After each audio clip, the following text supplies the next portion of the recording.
जैसा कि ये सर्वविदित है कि बहुजन समाज पार्टी ही देश की प्रमुख पार्टियों में से एकमात्र ऐसी जानी मानी व पहचानी पार्टी है जिसका सर्वोच्च नेतृत्व यहाँ शुरू से ही दलित एवं अन्य उपेक्षित वर्गों के हाथों में ही रहा है और अभी भी है, तथा जो किसी की भी अर्थात ना ही बीजेपी के एनडीए व कांग्रेस के यूपीए की व इनके किसी भी घटक दल की एवं अन्य किसी और भी गठबंधन व पार्टी की भी पिछलग्गू पार्टी नहीं है और ना ही दूसरी पार्टियों की तरह बड़े बड़े पूंजीपतियों व धन्ना सेठों आदि की भी गुलामी करने वाली पार्टी है, बल्कि स्पष्ट तौर पर देश के खासकर गरीबों, मजदूरों, बेरोजगारों, दलितों, आदिवासियों, अक़लियतों एवं अन्य उपेक्षित वर्गों आदि के हितों में स्वतंत्र एवं निडर होकर फैसले लेने वाली पार्टी है। वह उस पर पूरी ईमानदारी व दमदारी से अमल भी करती है और यदि कोई भी विरोधी पार्टी व उसकी सरकार इन वर्गों के हितों में उचित फैसला लेती है तो उसका हमारी पार्टी बिना किसी हिचक, दबाव व डर के पूरे तौर से खुलकर उसका फैसला लेती है, उसका समर्थन भी करती है, चाहे उसका हमें कितना भी भारी नुकसान क्यों ना उठाना पड़े, और उठाया भी है हमने। कहने का तात्पर्य यह है कि अन्य पार्टियों की तरह हमारी पार्टी की कथनी व करनी में कभी भी कोई अंतर नहीं होता है। साथ ही हमारी पार्टी का संकल्प औरों की जुमलेबाजी से अलग हटकर तथा सर्वजन हिताय व सर्वजन सुखाय के आधार पर चलकर भारतीय संविधान के निर्माता परम पूज्य बाबा साहब डॉक्टर भीमराव अंबेडकर के देश हित की सच्ची मानवतावादी सोच को ज़मीनी हकीकत में उतार कर यहाँ गरीबों व मजलूमों आदि का सही से उद्धार करके उन्हें समाज व देश की मुख्य धारा में लाना है। और यही सब हमारी पार्टी व उसके नेतृत्व की वह खास विशेषता है जो यहाँ अपने देश में किसी भी विरोधी पार्टी को अच्छी नहीं लगती है, तथा वे जातिवादी सोच रखने वाले लोग बीएसपी को नीचा दिखाने में व उसके नेतृत्व को बदनाम करने के लिए कभी भी कोई मौका नहीं छोड़ते हैं। और उनमें से खासकर जो पार्टी केंद्र व राज्यों की सत्ता में होती है तो वह साम दाम दंड भेद आदि अनेकों प्रकार के हथकंडे अपनाकर वह बीएसपी के विधायकों आदि को भी तोड़कर हमारी पार्टी व मूवमेंट को कमज़ोर करने में ही लगातार लगी रहती है। और खासकर कांग्रेस व बीजेपी आदि जैसी ये विरोधी पार्टियां ये रत्ती भर भी नहीं चाहती हैं कि परम पूज्य बाबा साहब डॉक्टर भीमराव अंबेडकर का मानवतावादी संविधान उनकी सही मंशा के हिसाब से इस देश में लागू हो तथा यहाँ बहुसंख्यक गरीब, मजलूम व उपेक्षित वर्गों आदि के जीवन स्तर में कुछ सुधार होकर उन्हें लाचारी व गुलामी के त्रस्त जीवन से थोड़ी राहत एवं मुक्ति मिल सके। जबकि यहाँ यूपी में बीएसपी के नेतृत्व में 4 बार के रहे शासनकाल में प्रदेश ही नहीं बल्कि पूरे देश ने ये देख लिया है कि विशेषकर सामाजिक परिवर्तन एवं आर्थिक विकास से लोगों के जीवन में कैसा जरूरी बुनियादी सुधार लाया जा सकता है। हालांकि इस मामले में दूसरी सभी पार्टियों का रिकॉर्ड, जो विरोधी पार्टियों का रिकॉर्ड है, वो मुंह में राम बगल में छुरी वाली कहावत को ही अब तक दर्शाता रहने का ही रहा है। ऐसे में ये स्पष्ट है कि विशेषकर कमज़ोर वर्गों, जनहित व जन कल्याण के खास मामले में बीएसपी के आयरन विल पावर किसी भी विरोधी दल को कैसे पसंद आ सकता है। इसलिए उनका षड्यंत्र पहले की तरह ही अभी भी लगातार जारी है और ये सब देश में होने वाले इस बार के राष्ट्रपति चुनाव के दौरान अब फिर से हमें यहाँ देखने को मिला है। इस संबंध में भाजपा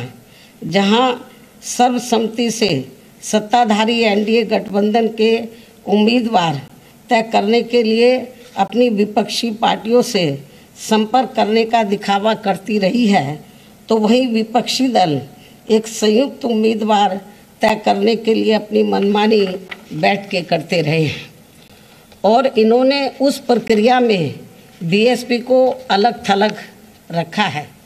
ये सब इनकी जातिवादी मानसिकता नहीं है तो और क्या है। जबकि बीएसपी जनहित के लगभग हर खास मामले में भाजपा के खिलाफ विपक्ष का हमेशा से सहयोग करती रही है, किंतु पहले बंगाल की मुख्यमंत्री द्वारा दिनांक 15 जून को विपक्षी पार्टियों की बैठक में एक तरफा व मनमाने तौर पर केवल चुनिंदा पार्टियों को ही बुलाना और फिर उसके बाद श्री शरद पवार द्वारा दिनांक 21 जून को इसी प्रकार की बैठक में बीएसपी को नहीं बुलाना आदि इनके ये जातिवादी इरादों को स्पष्ट करता है। ऐसे में राष्ट्रपति व उपराष्ट्रपति चुनाव हेतु विपक्षी एकता का प्रयास गंभीर न होकर लोगों को इसका केवल एक दिखावा ही ज़्यादा लगता है, जिसका अंजाम भी सभी को मालूम है। जबकि इन्हीं विपक्षी पार्टियों ने बीएसपी को भाजपा की बी टीम का झूठा प्रचार खूब फैलाकर व माहौल बनाकर खासकर यूपी के इस बार के विधानसभा के हुए आम चुनाव में हमारी पार्टी को काफ़ी नुकसान किया है। बल्कि इन्होंने एक विशेष समुदाय को बीएसपी के खिलाफ व सपा के पक्ष में इतना ज़्यादा गुमराह किया कि सपा तो हारी ही हारी, अंत में भाजपा यहाँ दोबारा से सत्ता में आ गई। लेकिन इस आत्मघाती रवैये के बाद भी विपक्षी पार्टियों का बीएसपी विरोधी जातिवादी रवैया अभी भी बरकरार है, जिसके बाद निश्चय ही बीएसपी अब किसी भी मामले में अपना निर्णय लेने के लिए पूरी तरह से स्वतंत्र व आज़ाद है, जो बीएसपी के प्रति विपक्ष की जारी जातिवादी नीति की ही करनी धरनी का ही परिणाम है। और ऐसे संकीर्ण जातिवादी तत्वों को ना तो पहले परम पूज्य बाबा साहब डॉक्टर भीमराव अंबेडकर व उनका मानवतावादी मूवमेंट गवारा हो रहा था और ना ही अब इन्हें बीएसपी को फलना फूलना हजम हो पा रहा है, क्योंकि बाबा साहब डॉक्टर भीमराव अंबेडकर के ज़बरदस्त जीवन संघर्षों से जो कुछ देश के गरीबों, मजदूरों, बेरोजगारों, दलितों, शोषितों, पीड़ितों आदि को संवैधानिक व कानूनी तौर पर मिला वह ऐतिहासिक व अनमोल था। और फिर इसके बाद उनकी अनुयायी पार्टी बीएसपी के माध्यम से इन उपेक्षित समाज के करोड़ों लोगों को उनके जो संवैधानिक व कानूनी अधिकार जमीनी स्तर पर खासकर यूपी में मिल पाया है, वे बेमिसाल है, जो इन सभी बीएसपी विरोधी पार्टियों को कैसे हजम होने वाला है। इसलिए अलग अलग पार्टी होते हुए भी बीएसपी के विरोध के मामले में भी ये सभी पार्टियां अंदर अंदर एक हो जाती हैं और हमें नुकसान पहुंचाती हैं। लेकिन बीएसपी ये सब कड़वा सच जानकर व समझकर यहाँ गरीबों, शोषितों व उपेक्षित वर्गों आदि के हित में परम पूज्य बाबा साहब डॉक्टर भीमराव अंबेडकर की तरह ही पत्थर काट कर अपना रास्ता खुद बनाने के लिए लगातार संघर्ष करती रहती है और इन वर्गों का हित एवं आत्मसम्मान व स्वाभिमान बीएसपी के लिए सर्वोपरि है, जिसके लिए हमारी पार्टी कभी भी किसी से कोई समझौता कतई नहीं करती है तथा अब वर्तमान समय में इसी कड़ी में राष्ट्रपति चुनाव में अपना फैसला खुद लेने के लिए स्वतंत्र है, आज़ाद है। जिसके तहत ही हमारी पार्टी ने आदिवासी समाज को अपनी मूवमेंट का खास हिस्सा मानते हुए द्रौपदी मुर्मू को राष्ट्रपति पद के लिए अपना समर्थन देने का फैसला लिया है। और हमने ये अति महत्वपूर्ण फैसला बीजेपी व इनके एनडीए के पक्ष में नहीं और ना ही इनके विपक्ष यूपीए के